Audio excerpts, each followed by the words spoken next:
Greetings. It is July 19th, 2012. I am Akiva Kenny Segan, artistic creator of the Under the Wings of God Holocaust art series for children, youth, young adults, and adults. And I'm going to talk about the Under the Wings of God drawing number 13, which was made in 1992. It's never been exhibited, and it's actually a beautiful, if sad, work, as is the case with, I'd say, all of my art on the Shoah, with the exception of a couple of pieces that have some humor in them. In order to explain this piece, which is called Shema, which is Hebrew for beginning of the Shema, which is the most holy prayer in Jewish religious life, and I'll show it to you here. This is from the Siddur prayer book of the Renewal denomination, the Alliance for Jewish Renewal.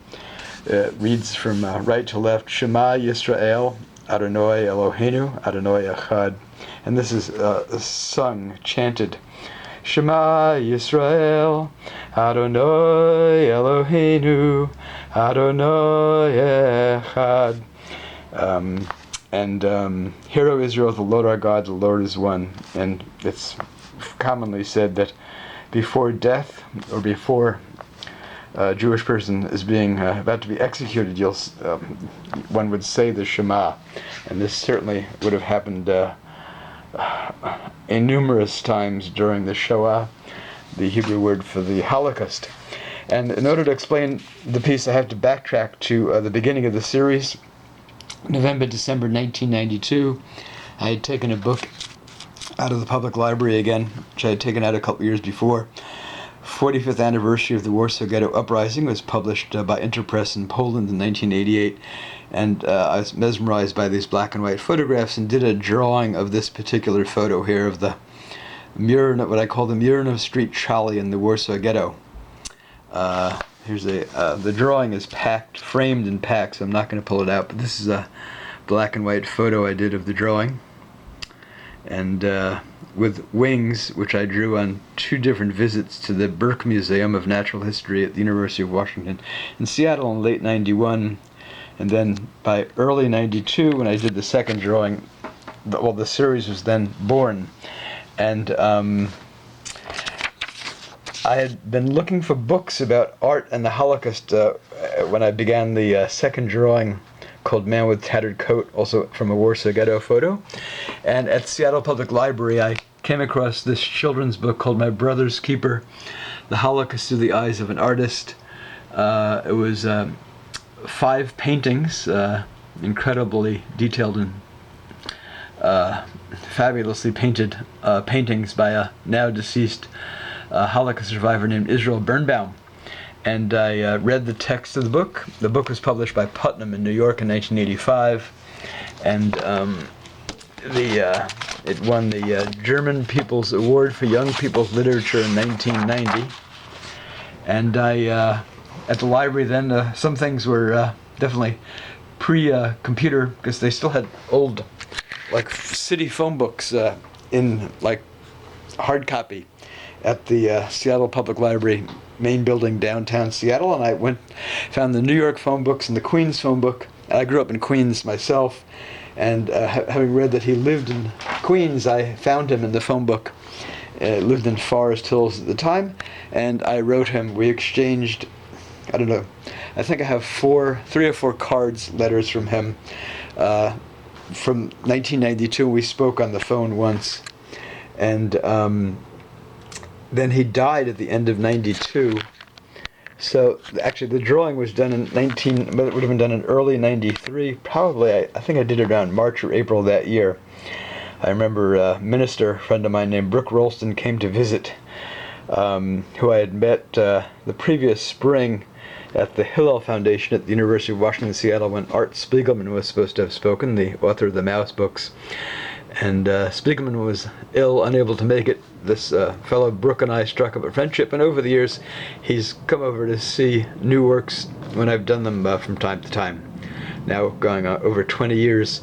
And I remember he was kind of almost taken aback by the starkness and bleakness of this work, which I did specifically. I remember in my old Pioneer Square studio, after having heard that Bernbaum had died in Miami. I found out in the end of '92, and we never did get a chance to meet. But it was Bernbaum who I knew had given slide classes about his work, which inspired me to put together my first slide presentation the following year in '94, which I gave at the Christian Student Center at the UW, where Brooke Rolston was campus pastor of. And then I began my kind of teaching career as a kind of sideline of creating the Holocaust work. Really began in earnest after that. In the drawing, we see this rather extremely stark center focal point of this of a prayer shawl around a man's head, yet we don't see the man's head.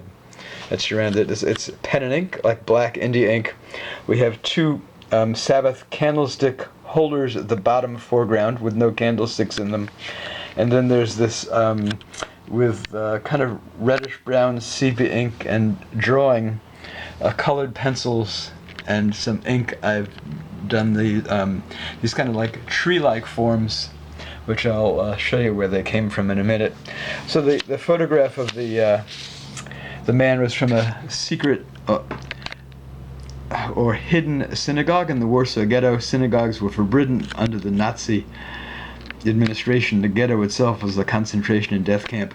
I believe this was the specific photo I used for this image. I can tell based on looking at the composition, the diagonal of the kind of either side of the man's head, of the dark sections of the prayer shawl, and how I drew it here. There's the candlestick holders and the shadow in the photo, which I replicated here. These also appear the same two candlestick holders and two different men, this being one of them in the largest work in this series called Shoah Dreams, which was done between 1997 and 1999. The book Time of Stones, photographs of Polish Jewish gravestones by Monika Krajewska, published by Interpress in 1983 in Warsaw, has been the source of a number of background images for me. And leafing through it, because I remembered that I didn't dream this up out of my imagination, although the color and the line and my interpretation is from, again, reiterating my interpretation, but from this photograph on page 98. And one of the ironic things about this gravestone, which is in a Jewish cemetery in Warsaw, is I have this duality of visual mind interpretation when I look at this photograph, because it's obviously plant forms, but perhaps sometimes when I look at it, I don't even need to squint. They look like, it's like skulls to me. And it brings to mind images of skulls from after liberation of death camps in Europe, and like at Majdanek, and or the Khmer Rouge, and Rwanda, other genocides that have happened since the Holocaust. So that's the story about the work, and hopefully sometime it will be framed and or exhibited in a museum show of the whole series. There you have it.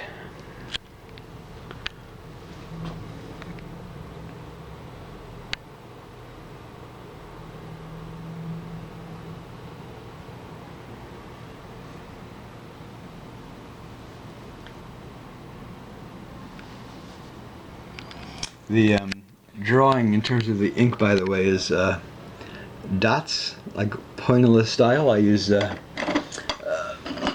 pens that look like this, and there's a lot of cross-hatching in some sections. Enough cross-hatching so that I don't use a brush and ink to lay down whole sections of black, but I just, after hundreds or thousands of lines, you reach the density of black.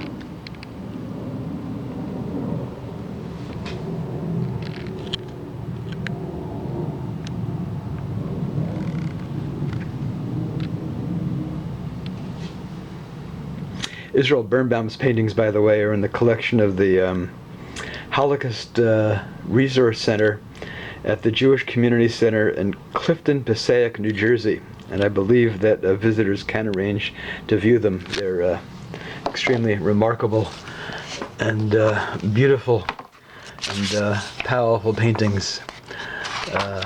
And I also do PowerPoint classes on his works. Jump to the first one here as an example, the Warsaw Ghetto Streets, 1943. There you have it. And anyone interested in a PowerPoint presentation and or exhibit in your community, please feel free to contact me. Thanks.